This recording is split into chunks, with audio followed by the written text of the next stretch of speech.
Welcome to Miss.sheeena's world. Don't forget to like, share, and subscribe.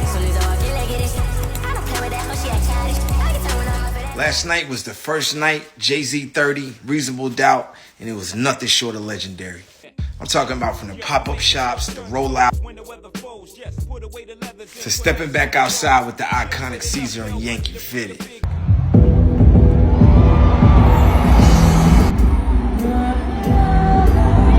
Short-term goals when the weather falls, yeah. Put away the leathers and put ice on the cars. And the next Luger, tight stroke like Buddha. 50 G for the crap shooter. Over 100. I wanted the best niggas that done it. 6 bitches and money, y'all niggas don't want it. I got the Godfather, that John Mark, the Marco. To bringing out Beyonce, no shade to Mary. She has her own residency in Vegas right now, but this is crazy. Bringing out Blue to play the piano.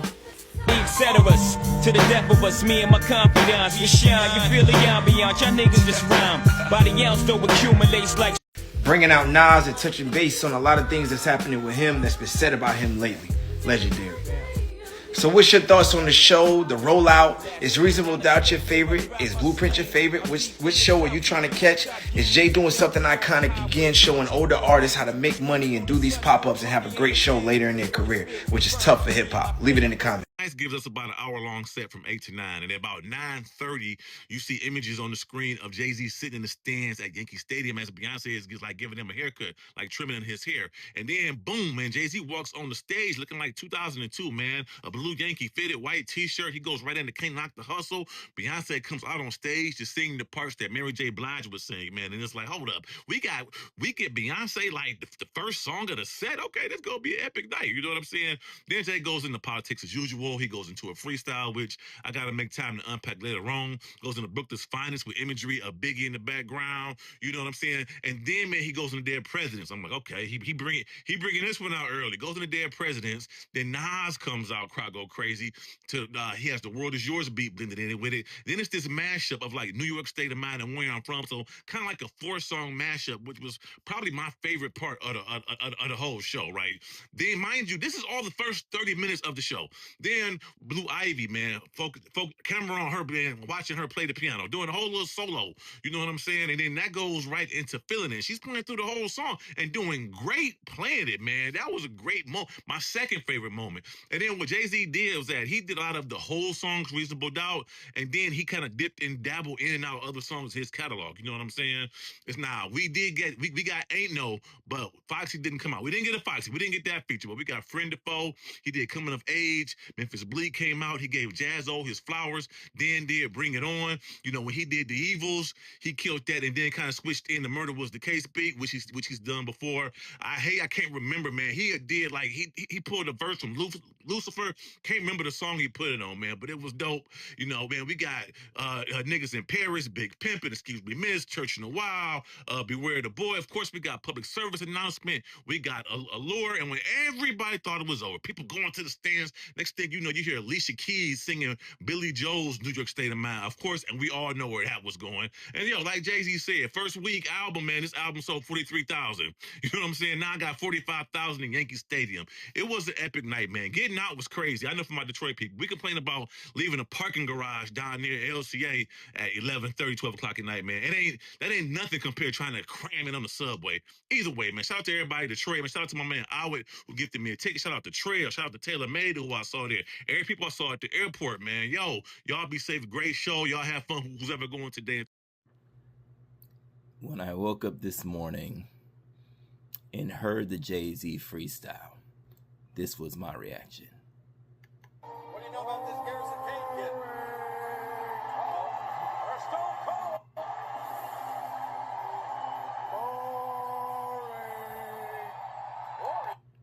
Boring. Boring, as Stone Cold Steve Austin famously said once upon a time. Stop with these whack-ass freestyles, Jay-Z. Like, they suck. Just the lyrics and rhyme scheme suck in itself.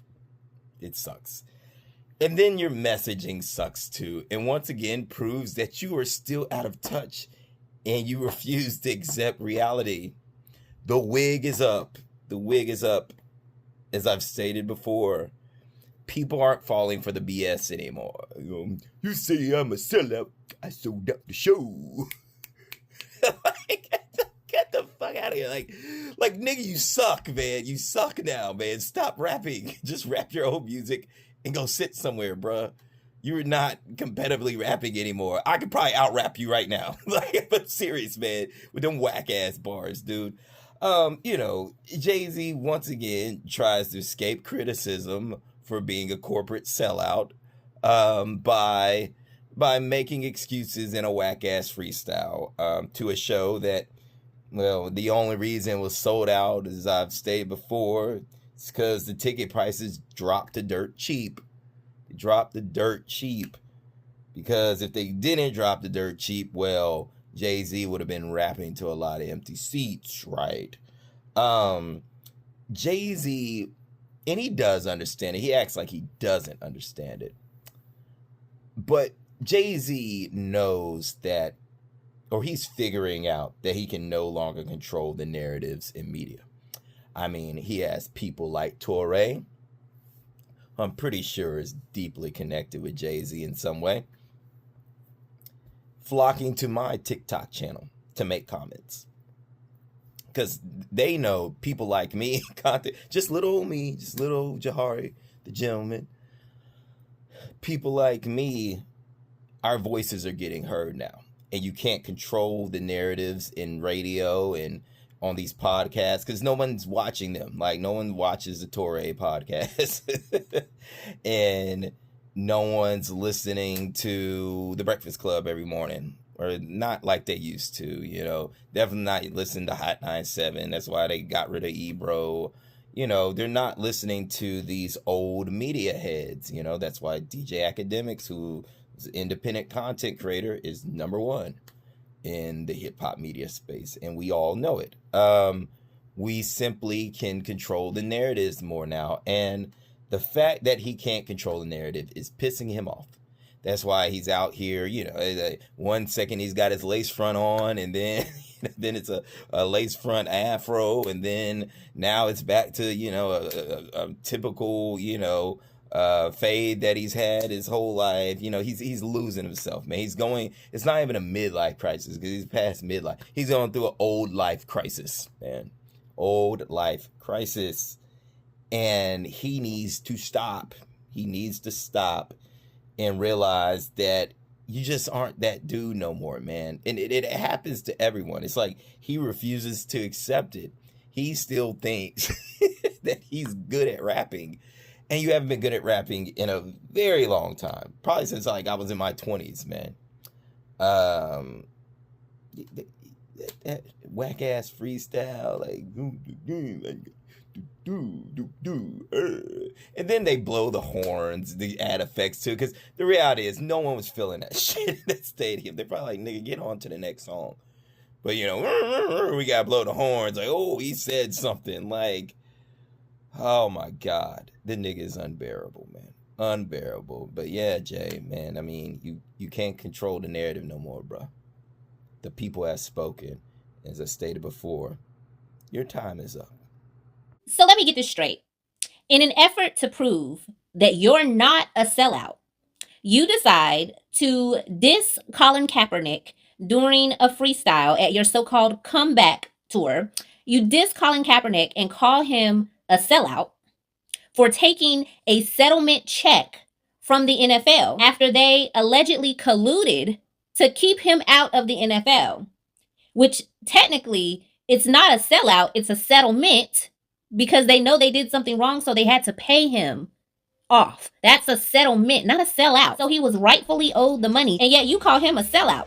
But you don't call yourself a sellout for partnering, yet again, with a company and business like Target that our community, the Black community, is actively boycotting. That's not being a sellout. But Colin Kaepernick taking the settlement check, he takes the money that he was rightfully owed, and somehow he's a sellout and you're not. And then to add butter to the biscuit, you do this just one day after it was announced that Colin Kaepernick would be paying for an independent autopsy for Nolan Wells, the young black boy that suspiciously died while hanging out with all his white friends. He's paying for an independent autopsy out of his own pocket for that black child. That was announced this week, yesterday, in fact. And somehow he's a sellout to the black community. But you're not. And then to add honey to the biscuit, you turn around and freestyle and say that people don't even know what they're boycotting. And then proceed to name a bunch of other companies like Google and Meta and Amazon, companies that they should be boycotting in an effort to shame them and also legitimize your partnership with Target. And it's funny to me because honestly, we may have never known how desperate he is to hold on to his former self had it not been for him putting that midget on the NFL stage to call a man a PDF. Had we not seen him do that, we may have never known. We may have never connected the dots and put it all together. We may have never seen this side of him because he is desperate to hold on to a small resemblance of his former self. He is desperate to have that same control and power that he once had on our community. But now we're awake. Y'all doing what you did, the collusion that all of you did and participated in, and putting that 5'2" with heels Pinocchio on the stage to call that man a pedo, doing that, trying to get rid of one person, woke all of us up. It's like a lens has been lifted from our eyes. We're awake now. And so we're watching it in real time. And it's like, oh my God, literally being able to like say before it happens, what's going to happen. When he did that other freestyle at, what was the other little show, the Roots Picnic thing, we all said, Yankee Stadium, he going to bring out Beyonce and Blue Ivy. What did he do? He brought out Beyonce and Blue Ivy. All his henchmen, Charlamagne, Angela Rye, Tamika Mallory, they've all been caping for him all week. Even though it goes directly against the things that they have been fighting for and the things that they have been calling out and saying, it goes directly against that. But they are still coming to his defense. So we are getting to see in real time how paid media, how all this stuff works. And it's like, whew. I mean, I've always known. I've been telling y'all since the beginning. So I've always known. But y'all are finally getting to see it. And I see y'all calling it out. And it's like, it's not working. None of it's working. The jig is truly up. Using the media to manipulate the masses. The jig is up. It doesn't work anymore. Parading Beyonce around on the stage doesn't work anymore. Nostalgia, not gonna work. Like, I don't know who's running the PR over there, but if I had any advice, my advice for your PR person would be accountability. It's that simple. Let the people teach you something. Let the people change your mind. That's literally the only way to get ahead of this thing. Because right now, your career is going... That's what's happening right now. The only way to get ahead of it and to stop it is accountability. You have to atone for your actions. You have to say, you know what? I was wrong for that. At first, when I did it, I didn't think I was wrong for it. But now that I see y'all's point of view, I admit I was wrong for that. I shouldn't have done that. I regret that. I apologize. It's going to hurt. It's going to sting. But you got to do it. That's the only way that you're going to be able to save your legacy at this point. And don't just apologize. Don't just atone. Don't just take accountability. You also have to admit. You have to admit. You have to admit what you did. You have to admit that you've been using these media personalities to push your narratives, to manipulate people. You have to admit that this was all motivated by a grand and greedy plan of yours. You have to admit that self-preservation was the driving force behind all of this. Only then will things start to turn around for you. Until then,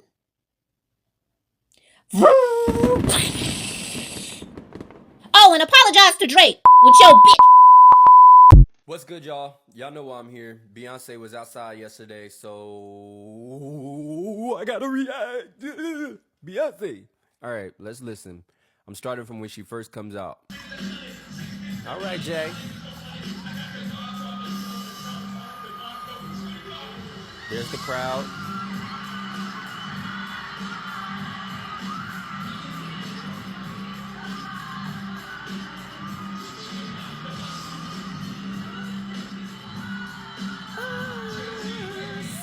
Oh, she sounds so good. She looks so good. We got dark hair Beyonce, y'all. Look at that walk. Ooh, that walk is nasty. She better walk. Oh! I love her video vixen moments. She get on stage with him and just go full showgirl. She loved throwing her some expensive ass glasses too. She better walk.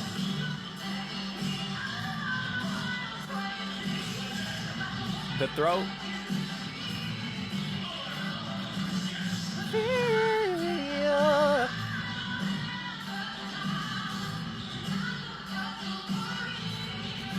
What? Piano.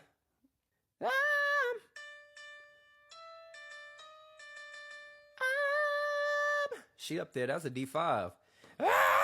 With growl, mind you. Mother's voice is rested. She better run. It's this walk. Oh my God, this walk is so nasty.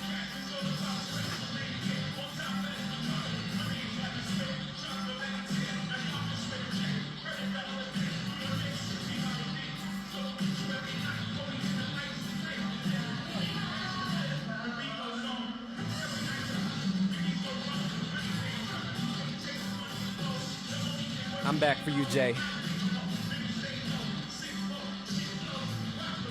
Look at mother. She's just so...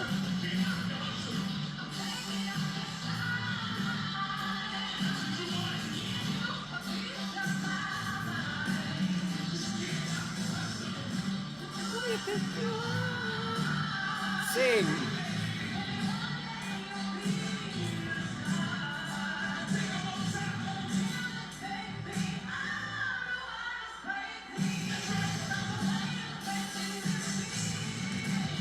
Beyonce.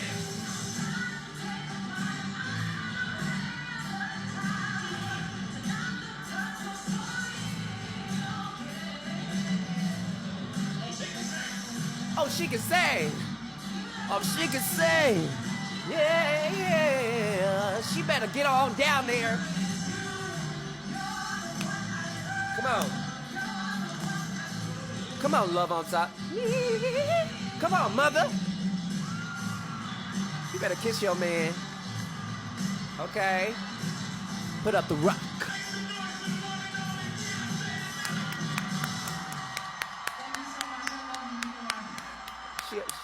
Thank you so much. I love y'all. And you better walk. You better walk. You better walk, bitch.